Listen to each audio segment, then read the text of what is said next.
क्या चीज? तना के बारे में, है ना। तो ये तना क्या होता है? किसी भी पौधे के लिए तना एक महत्वपूर्ण भाग होता है, एक महत्वपूर्ण अंग होता है। वह क्या करता है?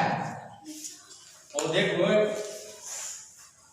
स्थिर आकार प्रदान करता है, दृढ़ आकार प्रदान करता है, क्योंकि तना जो होता है वह सबसे मजबूत होता है। ठीक है, तो तना में क्या होता है? तना में कुछ गांठे जैसी संरचनाएं पाई जाती है, गांठ जैसी संरचना पाई जाती है। गांठ समझ रहे हो? गांठ जैसी संरचना। देखो यहाँ पर जो चित्र दिया हुआ है, इसमें ये किस चीज का है? किस पौधे का ये बना हुआ? गन्ना। ये आपका गन्ना का बना हुआ है पौधा। अब आप गन्ना आप लोगों ने खाया भी होगा, ठीक है। तो जब हम उसको देखते हैं तो उसमें विभिन्न कई जो है सो कि उसको ऐसे कहेंगे, क्या कहेंगे? गुल्ला, है ना, या कुछ पार्ट्स में इस तरीके से रहता है। अब इसमें क्या होता है? यहाँ पर जो गांठ गांठ एक लाइनिंग जैसा ऐसा आपका दिखेगा गन्ना में, ठीक है। तो इसके जो एक दूसरे के बीच यहाँ पर जो रहता है, यहाँ देख रहे हो, इसको बोलते हैं पर्व संधि। तो जहां जहां गांठें पाई जाती हैं उसको बोलते हैं, क्या बोलते हैं? पर्व संधि। इंग्लिश में क्या बोलेंगे उसको? नोड, ठीक है। तो इसको बोलते हैं पर्व संधि।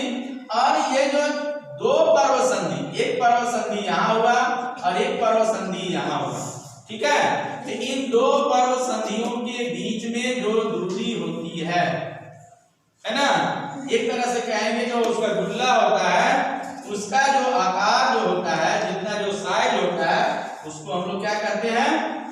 पर्व कहते हैं, है ना। उसको हम लोग पर्व कहते हैं। आप बरसात का अभी सीजन है तो आप उसमें देखिएगा कि मक्का का खेत गांव में लगा हुआ होगा, तो उसमें जब मक्का का खेत जब बड़ा हो जाता है, जब उसमें बालियां लगनी शुरू हो जाती है, तो जब शुरू होता है तो उसमें जब पौधा जब बड़ा हो जाता है, तब उसमें क्या होता है?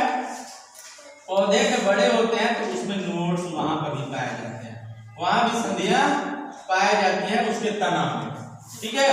इसी तरीके से दूसरा उदाहरण है दूब का घास।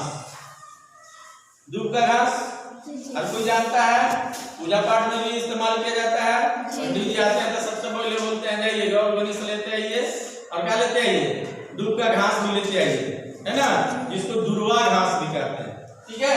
तो ये दुर्वा घास जो होता है, यहाँ देखिए आपके पास है दुर्वा घास, इस तरीके का दुर्वा घास होता है। और इस दुर्वा घास में आपको क्या पाया जाएगा?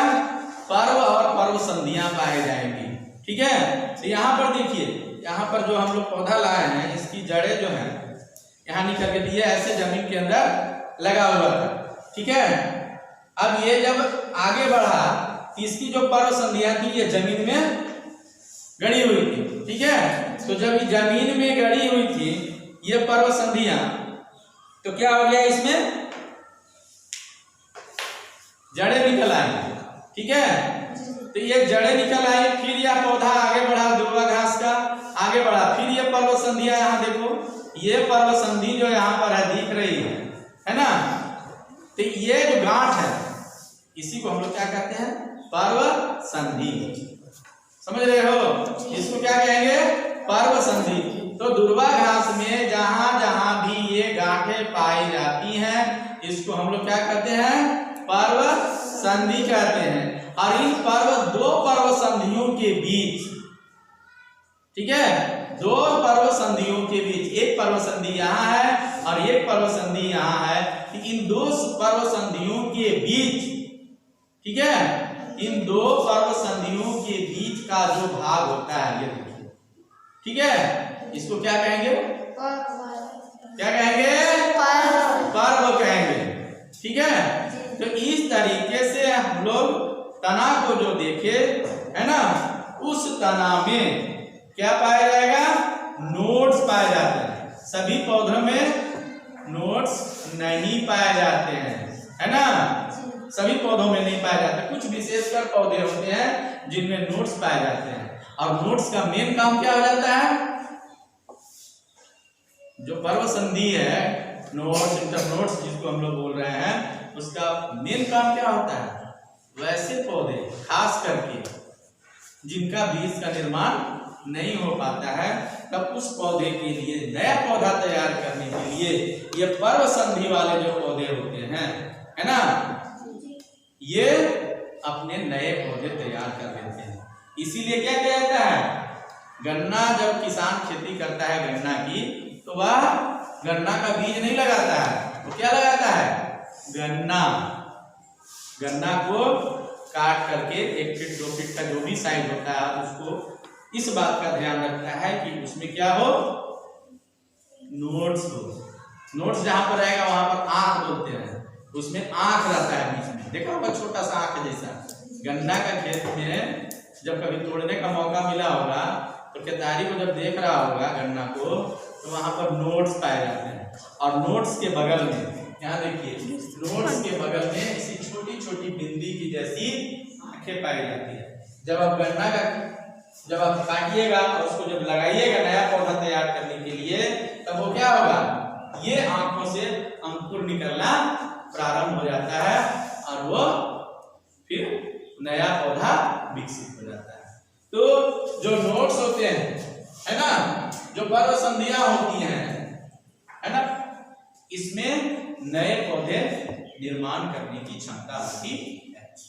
अब ये नोड्स कहाँ विकसित हुआ? स्टेम में विकसित हुआ, ठीक है, तना में ही विकसित हुआ। अब ये तना जो है क्या करता है? पौधे को एक दृढ़ आकार प्रदान करता है। अब तुम्हारा मान लीजिए यहाँ से धड़ नहीं रहेगा तो जिंदा रहोगे? नहीं रहोगे। उसी प्रकार से ये जो तना है, मुख्य काम इसका है पौधे को एक दृढ़ आकार प्रदान करता है। और तना क्या करता है? और तना के माध्यम से खनिज, लवण वगैरह सारे जैसे कि उसके शरीर के अन्य भागों तक पहुंच जाती। इस प्रकार से हम लोग ने तना और नोड्स के बारे में जानकारी प्राप्त